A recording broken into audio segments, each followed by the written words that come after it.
الحمد لله نحمده ونستعينه ونستغفره ونؤمن به ونتوكل عليه ونعوذ بالله من شرور أنفسنا ومن سيئات أعمالنا من يهده الله فلا مضل له ومن يضلله فلا هادي له ونشهد أن لا إله إلا الله وحده لا شريك له ونشهد أن سيدنا ومولانا محمدا عبده ورسوله صلى الله عليه وسلم. أعوذ بالله من الشيطان الرجيم. بسم الله الرحمن الرحيم. إنما يعمر مساجد الله من آمن بالله واليوم الآخر وأقام الصلاة وآتى الزكاة ولم يخش إلا الله فعسى أولئك أن يكونوا من المهتدين. صدق الله العظيم.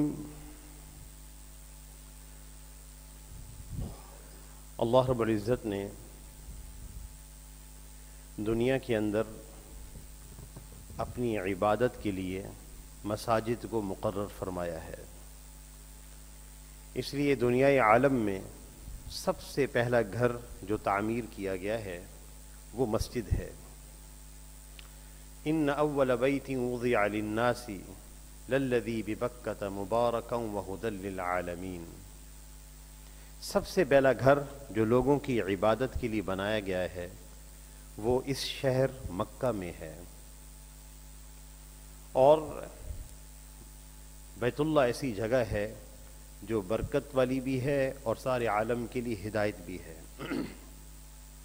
تو سب سے پہلا گھر جو تعمیر کیا گیا اس دنیای عالم کی تخلیق کے بعد وہ مسجد ہے اور وہ بیت اللہ ہے. حضرت آدم علیہ السلام اور حوا علیہ السلام کو جب اتارا گیا تو اللہ جل شانہ کے حکم سے فرشتوں کی مدد اور معاونت سے آدم علیہ السلام نے بیت اللہ کی تعمیر فرمائی.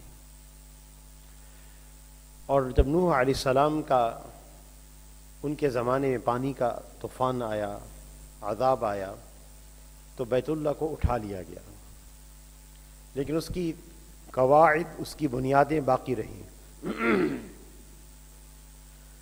ابراہیم علیہ السلام کے زمانے میں اللہ تعالیٰ نے حکم دیا، فرشتوں نے نشاندہی کی اور ابراہیم علیہ السلام نے اور اپنے بیٹے اسماعیل علیہ السلام کے ساتھ بیت اللہ کی تعمیر فرمائی. اور اس تعمیر کی یادگار مقام ابراہیم ہے. وہ پتھر ہے جس پر ابراہیم علیہ السلام کھڑے ہوئے، تو جیسے جیسے تعمیر اٹھتی جاتی وہ پتھر ساتھ ساتھ اٹھتا، جیسے لفٹ کی طرح کام دیتا تھا. اور یہ پتھر جنت سے لایا گیا تھا. حضرت ابراہیم علیہ السلام کی تعمیر کے بعد قوم جرہم نے، قبیلہ جرہم نے تعمیر کی ہے. اس کے بعد قوم عمالقہ نے تعمیر کی ہے، اور پھر قریش نے تعمیر کی، جس تعمیر میں آپ صلی اللہ علیہ وسلم بھی شامل ہوئے کہ حجر اسود آپ صلی اللہ علیہ وسلم نے اپنے دست مبارک سے رکھا.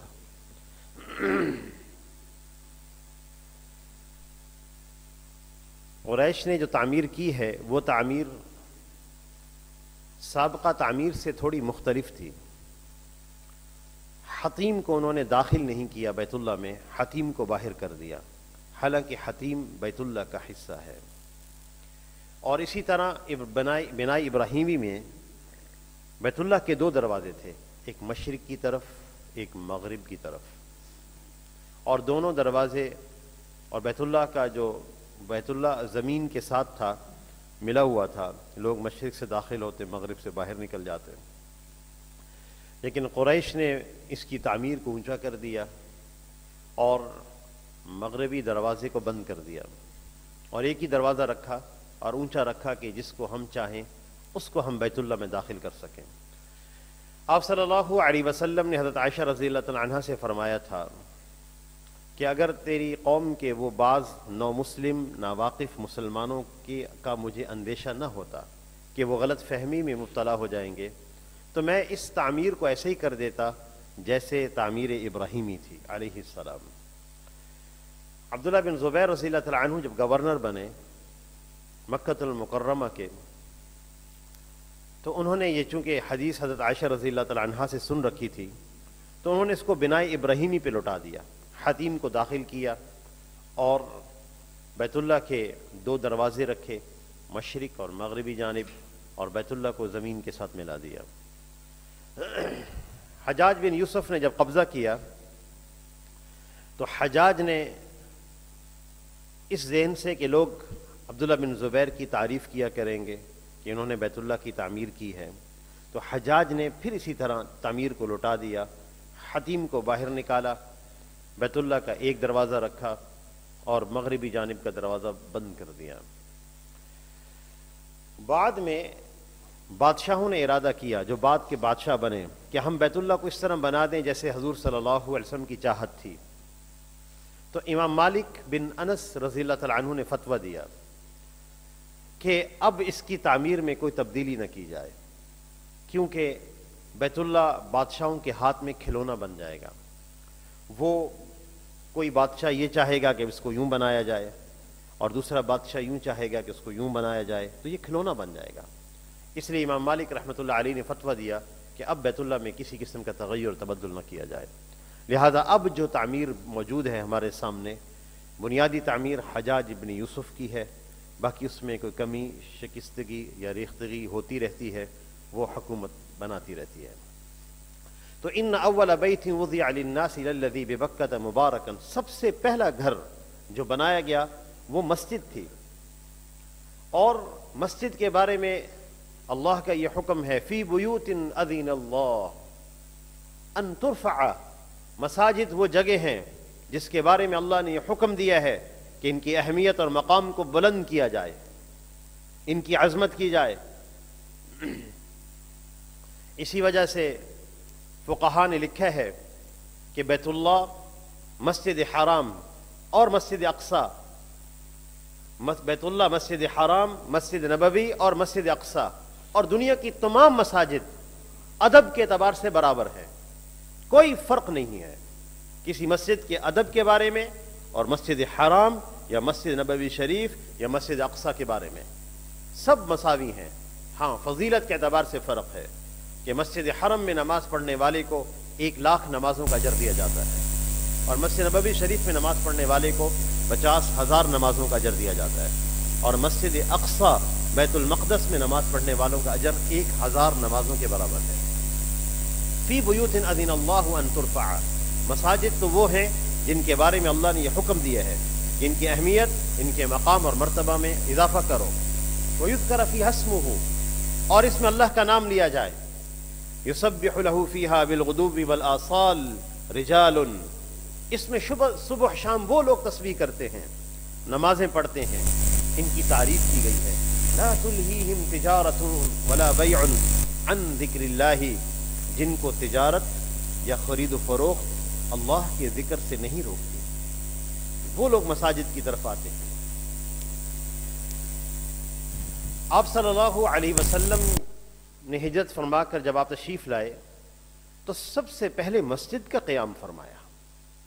آپ صلی اللہ علیہ وسلم جب قباء میں ٹھہرے تو قباء میں آپ صلی اللہ علیہ وسلم جب تشریف لائے ہجرت فرما کے، تو کچھ دن مدینہ المنورہ میں داخل ہونے سے پہلے قباء میں ٹھہرے، اور قباء میں آپ صلی اللہ علیہ وسلم نے مسجد کا سنگ بنیاد رکھا، خود اپنے ہاتھ سے پتھر نصب فرمایا قبلے کی جانب، اور پھر ابو بکر و عمر رضی اللہ عنہما پتھر اٹھا کے لائے، پھر سب لوگ پتھر اٹھا کے لانے لگے، اس کی تعمیر کرنے لگے۔ آپ صلی اللہ علیہ وسلم بھی اس تعمیر میں شریک تھے، اور اتنے بھاری پتھر آپ صلی اللہ علیہ وسلم بعض دفعہ اٹھاتے کہ اپنے شکم مبارک پر اس کا سہارا لیتے، اس طرح اٹھا کے لاتے تھے اس کی تعمیر میں۔ صحابہ کرام نے عرض بھی کیا، یا رسول اللہ آپ ہمیں اجازت دیں، ہم اس کی تعمیر کریں گے، لیکن آپ صلی اللہ علیہ وسلم خدمت فرماتے رہے، خود پتھر اپنے ہاتھ سے اٹھا کے لگاتے رہے۔ جب اس مسجد کی تعمیر مکمل ہوئی تو قرآن پاک کی آیات نازل ہوئیں، لمسجد اسس علی التقوی، وہ مسجد جس کی پہلے دن سے بنیاد تقوی پہ رکھی گئی ہے، من اول یوم احق ان تقوم فیہ رجال، یہ مسجد زیادہ مستحق ہے کہ نبی صلی اللہ علیہ وسلم اس میں کھڑے ہوں، رجال یحبون ان یتطہروا، پھر اس مسجد کی نمازیوں کی تعریف کی گئی. مسجد قباء میں وہ نمازی نماز پڑھتے ہیں، یہ جو مسجد قباء کے نمازی ہیں انصار، اللہ تعالیٰ نے فرمایا کہ یہ ظاہری اور باطنی پاکیزگی کو پسند کرتے ہیں. واللہ یحب المطہرین، اور اللہ تعالیٰ بھی پاکیزگی پسند کرنے والوں سے محبت فرماتے ہیں. آپ صلی اللہ علیہ وسلم جب مدینہ المنورہ میں تھے تو ہر ہفتے والے دن آپ قباء تشریف لے جاتے اور وہاں 2 رکعت نماز پڑھتے تھے. اور آپ صلی اللہ علیہ وسلم کا یہ ارشاد ہے، من تطہر فی بیتہ ثم اتی مسجد قباء فصلی رکعتین فاجرہ کاجر العمرۃ، کہ جو شخص اپنے گھر سے اچھی طرح طہارت کرے، وضو کرے، اور پھر مسجد قباء آئے اور 2 رکعت نماز پڑھے، اس کو مقبول عمرے کا ثواب دیا جاتا ہے. تمہارے ماشاءاللہ بہت سارے حجاج جب تشریف لے جاتے ہیں یا عمرہ کرنے کے لیے تو مسجد نبوی شریف سے قباء جاتے ہیں، کبھی سواری پر اور کبھی پیدل. آپ صلی اللہ علیہ وسلم کبھی پیدل تشریف لے جاتے اور کبھی سواری پہ تشریف لے جاتے. آپ صلی اللہ علیہ وسلم جب وہاں قباء سے نکلے، مسجد کی تعمیر مکمل ہوئی، آپ مسجد مدینہ المنورہ میں داخل ہوئے.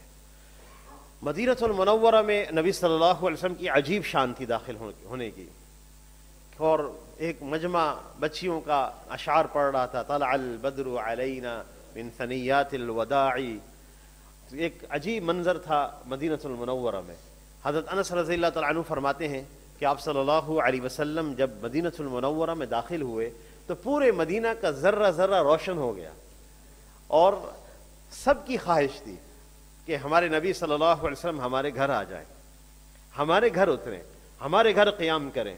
اور آفرین ہے آپ صلی اللہ علیہ وسلم پر کہ آپ کی خواہش تھی کہ میں بنو نجار کے ہاں اتروں. وہ آپ کے دادا بنو عبد المطلب کے ماموں تھے. ان حسن العہد من الایمان، کیا شان ہے معاملات کو نبھانا، تعلقات کو نبھانا، رشتہ داریاں نبھانا ایمان کا حصہ ہے. کہاں دادا کے ماموں عبد المطلب کے ماموں بنو نجار، اور آپ کی دل کی خواہش تھی کہ میں ان کے ہاں اتروں، لیکن آپ نے اس کا اظہار نہیں فرمایا. اور حضرت عائشہ رضی اللہ تعالیٰ عنہا فرماتی تھیں، یا رسول اللہ، میں نے یہ دیکھا ہے جب آپ کے دل میں کوئی خواہش پیدا ہوتی ہے اللہ تعالیٰ اس کو جلدی پورا فرما دیتے ہیں. تو آپ صلی اللہ علیہ وسلم نے فرمایا دعوہا، لوگ آ کے لگام پکڑتے اونٹنی کی، یا رسول اللہ، روکتے، یا رسول اللہ ہمارے گھر آ جائیں. تو آپ نے فرمایا دعوہا فإنہا مأمورہ، اس کی لگام چھوڑ دو، یہ اللہ تعالیٰ کی طرف سے مأمور ہے، جہاں بیٹھے گی وہاں بیٹھے گی. اونٹنی چلتی آئی حضور صلی اللہ علیہ وسلم کے ماموں کے گھر، پہلی اونٹنی چلی اور وہاں بیٹھی جہاں مسجد نبوی شریف بنائی گئی. پہلی بنیاد داخل ہوتے ہی مسجد نبوی شریف کی بنیاد رکھی گئی. آپ داخل ہوئے، اونٹنی وہاں بیٹھی، مسجد نبوی شریف جہاں بنائی گئی، پھر وہاں سے اٹھی واپس پلٹی ابو ایوب انصاری رضی اللہ عنہ کے گھر، جو نبی صلی اللہ علیہ وسلم کے خاندان بنو نجار میں سے ہیں، آپ کے دادا عبد المطلب کے ماموں میں سے، ان کے خاندان کے لوگ، ان کے گھر کے سامنے اونٹنی بیٹھی، اور فوراً وہ آئے، نبی صلی اللہ علیہ وسلم کا سامان لیا اور جلدی جلدی اپنے گھر لے گئے. مفسرین اہل سیر نے لکھا ہے کہ کیا اللہ تعالیٰ کی طرف سے حکمت کا اظہار ہوا، کسی کو حسد کا یا کسی کے اندر حسد پیدا نہیں ہوا. یہ تو اللہ کی طرف سے ہے، اونٹنی مأمور ہے، جہاں بیٹھ جائیں وہاں نبی صلی اللہ علیہ وسلم جائیں گے. آپ صلی اللہ علیہ وسلم نے ابوبکر صدیق رضی اللہ تعالیٰ عنہ سے فرمایا کہ یہ جگہ کس کی ہے، ہم یہاں مسجد بنائیں گے. پہلی بنیادی چیز مسجد کی تعمیر کرنا. مسجد ہمارے ایمان کے بچانے کا حصہ ہے، ہماری تربیت کی جگہ ہے. ہمارا جہاں بیرون ممالک کے اسفار ہوئے، خاص طور پہ برازیل میں یا جنوبی لاطینی امریکہ کے مختلف ملکوں میں ہمارا جانا ہوا، پیراگوئے میں، چلی میں، اور پھر لاطینی امریکہ کے دور دراز علاقوں میں ہم گئے، ایمیزون جنگل کے اندر ہمارا سفر ہوا، اور پھر چلی کے لمبائی میں ایک طرف پھر دوسری طرف سفر ہوا. ہم نے اس سفر میں چیز دیکھی، اور امریکہ کے سفر میں بھی ایک چیز دیکھی کہ جس آدمی کا تعلق مسجد سے نہیں ہے یہ شخص ایمان پر باقی نہیں رہتا. مساجد معمولی مکان نہیں ہے، یہ ہماری تربیت کی جگہ ہیں.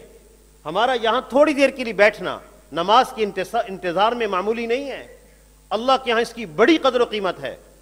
کہ جو لوگ نماز کے انتظار میں مساجد میں بیٹھے ہوتے ہیں فرشتے ان کے لیے دعا کرتے ہیں اللہم اغفر لہ، اے اللہ ان کی مغفرت فرما دے، وارحمہ، ان پہ رحم فرما۔ اور آپ صلی اللہ علیہ وسلم نے ایک دفعہ ارشاد فرمایا کہ وہ خاص طور پہ وہ نوجوان جو یہ کہتے ہیں کہ ہم گناہوں سے کیسے بچیں، آپ صلی اللہ علیہ وسلم کے ارشاد ہے اسباغ الوضوء علی المکارہ، اہتمام کرنا وضو کا، وکثرۃ الخطا الی المساجد، مساجد کی طرف زیادہ آنا، وانتظار الصلاۃ بعد الصلاۃ، ایک نماز کے بعد دوسری نماز کے انتظار میں رہنا، فذالکم الرباط، یہ رباط ہے، گناہوں سے خوب بچانے والا ہے، باندھ کے رکھنے والا ہے یہ عمل۔ اس لیے مساجد میں آنا، معمولی لوگ نہیں آتے مساجد میں، اللہ کی نظر کرم ان لوگوں پر ہوتی ہے، نظر رحمت ہوتی ہے، اس لیے کہ یہ مکان بہت عظیم شان ہے، عظیم المرتبت ہے۔ آپ صلی اللہ علیہ وسلم نے ابو بکر صدیق رضی اللہ تعالیٰ عنہ سے فرمایا کہ مسجد یہ جگہ کن کی ہم خریدنا چاہتے ہیں، تو بتایا گیا دو یتیم لڑکے ہیں سہل اور سہیل، ان کا یہ مربد ہے، کھجور خشک کرنے کی جگہ، مربد، یہ ان کی وہ جگہ ہے۔ آپ نے ان کو بچوں کو بلایا، چچا بھی ان کے آئے جو ان کے کفیل تھے، آپ نے فرمایا ہم خریدنا چاہتے ہیں۔ انہوں نے عرض کیا یا رسول اللہ آپ ہم ایسے ہی دینا چاہتے ہیں، آپ ایسے ہی لے لیں۔ آپ نے فرمایا نہیں، ہم خریدیں گے۔ تو 10 دینار میں وہ زمین خریدی گئی۔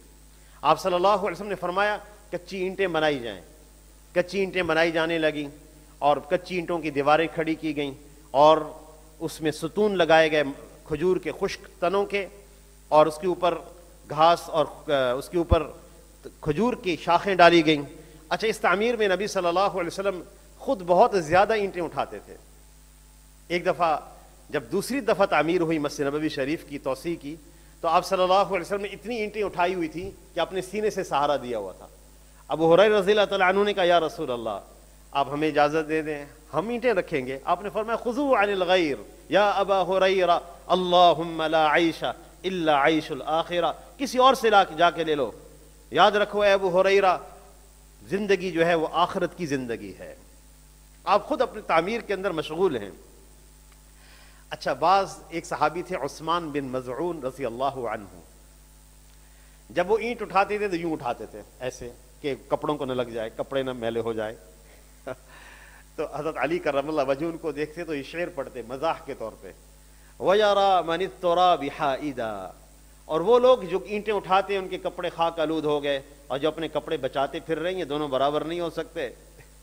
عثمان بن مظعون رضی اللہ تعالیٰ عنہ جب اینٹیں اٹھاتے تو ایسے کر کے اٹھاتے، کپڑوں کو نہ لگ جائے۔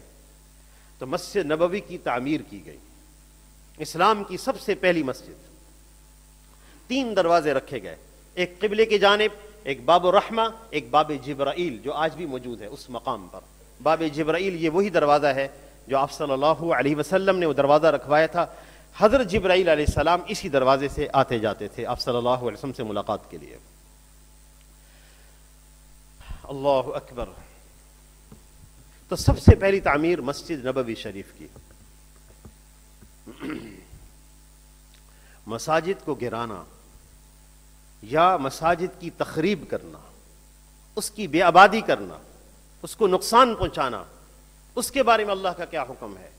وَمَنْ أَظْلَمُ مِمَّنْ مَنَعَ مَسَاجِدَ اللَّهِ، اس سے بڑا کون ظالم ہوگا جو مساجد سے روکے، أَن يُذْكَرَ فِيهَا اسْمُهُ وَسَعَى فِي خَرَابِهَا، کہ اللہ کے نام لینے سے روکے، وَسَعَى فِي خَرَابِهَا، مسجد کو گرانے کی کوشش کرے، اس سے بڑھ کر کون ظالم ہوگا؟ اللہ تعالیٰ فرما رہے ہیں کہ ہوا یوں کہ یہود نے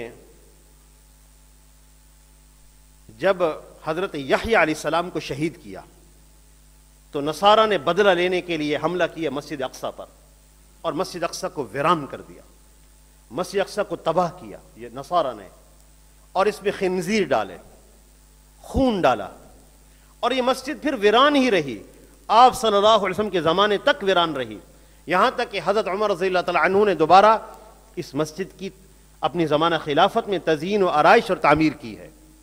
یہ مسجد ویران رہی، اور پھر یہود مسجد نبوی شریف کی ویرانی کی فکر کرتے تھے۔ وہ کیا کرتے تھے کہ وہ لوگوں کو برانگیختہ کرتے تھے کہ یہ کیا بات ہوئی، پہلے رخ تھا بیت المقدس، اب رخ بیت اللہ ہو گیا، پہلے والا ٹھیک تھی بات یا اب ٹھیک ہے؟ مسلمانوں کو شک میں ڈالتے، مسجد نبوی شریف کی آبادی کو نقصان پہنچاتے، اور مشرکین مکہ نے آپ صلی اللہ علیہ وسلم کو عمرہ کرنے سے حرم سے روکا، عبادت کرنے نہیں دی، حرم میں نہیں آنے دیا، تو قرآن پاک کی آیات نازل ہو گئیں، وَمَنْ أَظْلَمُ مِمَّنْ مَنَعَ مَسَاجِدَ اللَّهِ، اس سے بڑھ کر کون ظالم ہوگا جو لوگوں کو اللہ کے گھر سے روکے، أَن يُذْكَرَ فِيهَا اسْمُهُ، کہ اس میں اللہ کا ذکر کیا جائے، وَسَعَى فِي خَرَابِهَا، اور ان مسجدوں کی گرانے کی کوشش کرے، أُولَٰئِكَ مَا كَانَ لَهُمْ أَن يَدْخُلُوهَا إِلَّا خَائِفِينَ، ان کو چاہیے تو یہ تھا کہ مسجد کی عظمت، اللہ کی عظمت اور ہیبت کی وجہ سے مسجد میں ڈرتے ہوئے داخل ہوتے، لَهُمْ فِي الدُّنْيَا خِزْيٌ، جو مسجد کو گرائے گا اس کے لیے دنیا میں رسوائی ہے اور آخرت میں عذاب ہے۔ مساجد تعمیر کے لیے بنائی گئی، مساجد مسلمانوں کی تربیت کی جگہ ہیں، ایمانی تربیت کی جگہ ہیں۔ اگر مساجد میں وہ اعمال ہوں جو رسول اللہ صلی اللہ علیہ وسلم کی مسجد میں اعمال تھے، مساجد صرف نماز پڑھنے کی جگہ نہیں ہے، تربیت ایمانی کی جگہ، سیکھنے سکھانے کی جگہ، تعلیم و تعلم کی جگہ۔ جامع مسجد دمشق میں ابو دردہ رضی اللہ تعالی عنہ ممبر پہ بیٹھے ہوتے تھے اور حلقے لگے ہوتے تھے، لوگ قرآن پڑھتے تھے، بچے قرآن پڑھتے تھے، ابو دردہ رضی اللہ تعالی عنہ بیٹھے ہوئے، اور ہر ایک حلقے پر ایک مشرف مقرر ہے، مانیٹر مقرر ہے جو ان کو دیکھ رہا ہے۔ اس طرح حلقات کی تقسیم ہے، تو ایک دفعہ حلقات کی تعداد کی گئی تو 1700 لوگ بیٹھ کر قرآن پاک سیکھ رہے تھے، اور ایک قول میں، ایک تاریخ میں آتا ہے کہ 2000 کا مجمع ایک ایک وقت میں قرآن پاک مسجد میں بیٹھ کے سیکھ رہا ہوتا تھا۔ مساجد وہ جگہ ہیں جہاں قرآن سیکھا جائے، یہاں تربیت ایمانی ہو۔ اگر یہ اعمال مساجد میں ہوں اور کوئی مسلمان داخل ہو، وہ متاثر ہوئے بغیر نہیں جا سکتا۔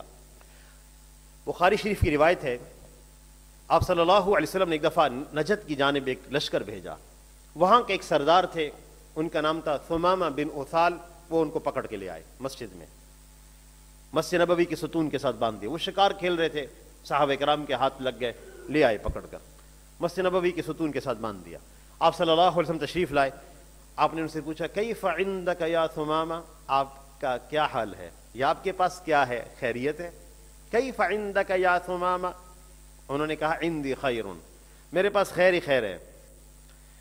پھر کہنے لگے میں اپنی قوم کا بڑا معزز بندہ ہوں، اگر آپ نے مجھے قتل کر دیا تو آپ ایک بڑے شریف خون کو بہائیں گے، اور اگر آپ رقم لینا چاہتے ہیں جتنی مرضی رقم لیں، مجھے آزاد کریں، اور اگر آپ نے مجھے قتل کیا میری قوم ضرور بدلہ لے گی، اگر آپ مجھے آزاد کر دیں گے تو مجھ سے زیادہ شکر گزار کسی کو نہیں پائیں گے۔ آپ نے فرمایا بندہ رہنے دو۔ اگلے دن آئے، مسجد نبوی میں اعمال ہو رہے تھے، ایک غیر مسلم بندھا ہوا منظر دیکھ رہا ہے، صحابہ کرام کے معاشرتی رویوں کو بھی دیکھ رہا ہے، اخلاق کو بھی دیکھ رہا ہے۔ اچھا کھانا اپنے قیدی کو کھلانے والے، کھانے میں اچھا کھانا اپنے قیدی کو کھلانے والے، آپس کی محبت، آپس کا حسن سلوک اور رحمت اور شفقت، اور مسجد نبوی کے اندر عمل، کیسے دل کو نہ بدل دیں۔ آپ نے بندوایا اس لیے تھا مسجد نبوی شریف میں، کوئی دعوت نہیں دی آپ نے ان کو۔ اگلے دن آئے، آپ نے فرمایا کیف عندک یا ثمامہ، کیا حال ہے؟ کہنے لگے میں کل کی باتیں کہوں گا، آپ مجھے آزاد کر دیں، جتنی رقم لینا چاہتے ہیں لے لیں، اگر مار دیا تو میری قوم بدلہ لے گی، میں اپنی قوم کے ہاں بڑا معزز ہوں، آزاد کر دیں گے تو مجھ سے بڑھ کر کوئی شکر گزار نہیں ہوگا۔ آپ نے فرمایا بندہ رہنے دو۔ اگلے دن تشریف لائے، آپ نے فرمایا کیف عندک یا ثمامہ، آپ کا کیا حال ہے؟ انہوں نے وہی 3 باتیں دہرائی۔ آپ نے فرمایا اطلقوا ثمامہ، چھوڑ دو اس کو، سروزہ لگ چکا تھا ان کا 3 دن لگ چکے تھے مسجد میں۔ آپ نے فرمایا اطلقوا ثمامہ، چھوڑو اس کو۔ باہر نکل گئے، قریبی باغ تھا، وہاں غسل کیا، مسجد نبوی میں داخل ہوئے اور فرمایا اشہد ان لا الہ الا اللہ واشہد ان محمد رسول اللہ۔ پھر کہنے لگے یا رسول اللہ، ابھی سے چند لمحے پہلے آپ سے زیادہ مبغوض ترین میرے نزدیک کوئی نہیں تھا، لیکن اب آپ سے زیادہ محبوب میرے نزدیک کوئی نہیں ہے۔ ابھی سے چند لمحے پہلے آپ کے دین سے زیادہ لیکن اب آپ کے دین سے زیادہ محبوب دین میرے نزدیک کوئی نہیں ہے، اور آپ کے شہر سے زیادہ مبغوض ترین شہر میرے نزدیک نہیں تھا، لیکن اب آپ کے شہر سے بڑھ کر محبوب ترین شہر میرے نزدیک کوئی نہیں ہے۔ اسلام میں داخل ہوا۔ تو مساجد ایمانی تربیت کی جگہ ہیں، یہ معمولی جگہ نہیں ہے کہ نبی صلی اللہ علیہ وسلم ایک خاتون مسجد نبوی شریف میں خدمت کرتی تھی، کوڑا اٹھاتی تھی. مسجد کی اتنی خدمت کر دینا کہ صرف گندگی صاف کرنا مسجد سے. آپ نے فرمایا تھا، آپ نے چند دن اس خاتون کو نہیں دیکھا، مسجد نبوی میں جھاڑو دیتی تھی، صفائی کرتی تھی. آپ نے چند دن ان کو نہیں دیکھا. آپ نے فرمایا وہ خاتون کیا ہوا؟ یا رسول اللہ وہ انتقال کر گئیں. لوگوں نے کہا کہ کیسے اطلاع دیں، چھوٹی سی معمولی سی تو خاتون تھی، نبی صلی اللہ علیہ وسلم اتنا اہتمام کریں، اس کے جنازے کے لیے جائیں، اس لیے اطلاع نہیں دی گئی. آپ نے فرمایا جب کسی کا انتقال ہو جائے مجھے اطلاع دیا کرو، میں جس پر جنازہ پڑھتا ہوں اس کی قبر نور سے بھر جاتی ہے. پھر آپ نے فرمایا انی رأیتہ تلقط القضاء فی المسجد، انی رأیتہ تلقط القضاء فی الجنہ من المسجد. میں اس عورت کو دیکھ رہا ہوں کہ وہ جنت میں بھی مسجد کی صفائی کر رہی ہے. ہاں، مساجد معمولی مکان نہیں ہے. بشر المشائین فی الظلم، خوشخبری سناؤ جو رات کے اندھیروں میں جو مسجد کی طرف آتے ہیں. بنور التام الی یوم القیامہ، کامل نور کی قیامت کے دن جو فجر اور عشاء کی نماز مسجد میں پڑھنے آتے ہیں. تو مساجد تو وہ ہیں. اور پھر یہ جو لوگ مسجدوں میں آتے ہیں، نمازیں پڑھتے ہیں، اہتمام عمل میں ہوتے ہیں، ان کے بارے میں اللہ نے گواہی دی ہے، انما یعمر مساجد اللہ، مسجدیں صرف وہی تعمیر کرتے ہیں من آمن باللہ والیوم الآخر، جو اللہ پر اور آخرت کے دن پر ایمان رکھتے ہیں. مسجدیں صرف وہی تعمیر کرتے ہیں. اللہ اکبر. آج ہی میں حدیث دیکھ رہا تھا، من بنا مسجدن، مسجد کی کیا اہمیت ہے. من بنا مسجدن قدر مفحص قطات او اصغر، جو مسجد بنائے اتنی جتنی قطات، ایک صحرا میں ایک پرندہ ہوتا ہے چھوٹا سا، وہ چھوٹا سا گھونسلہ بناتا ہے. من بنا مسجدن قدر مفحص قطات، جو اس پرندے کی طرح جو چھوٹا سا گھونسلہ بناتا ہے، اتنی سی مسجد کوئی بنا دے، او اصغر، یا اس سے چھوٹی بنا دے، بن اللہ لہ بیتا فی الجنہ، اللہ اس کا گھر جنت میں بنا دیتے ہیں. مساجد کا وہ مقام اور اہمیت ہے، اس لیے مساجد کی اہمیت کو باقی رکھنا ہوگا. یہ ہماری ایمان کی تربیت کی جگہ ہیں، ہماری اللہ سے تعلق کی جگہ ہیں. اس لیے مساجد کی طرف اہتمام سے آنا، اپنے کاروبار، اپنے خرید و فروخت کو رکاوٹ نہ بننے دینا، اور نمازوں کے اوقات میں مساجد کی طرف رخ کرنا. اللہ سے دعا ہے کہ اللہ تعالی ہمیں ہمارے دلوں میں مساجد کی اہمیت کو پیدا کرے.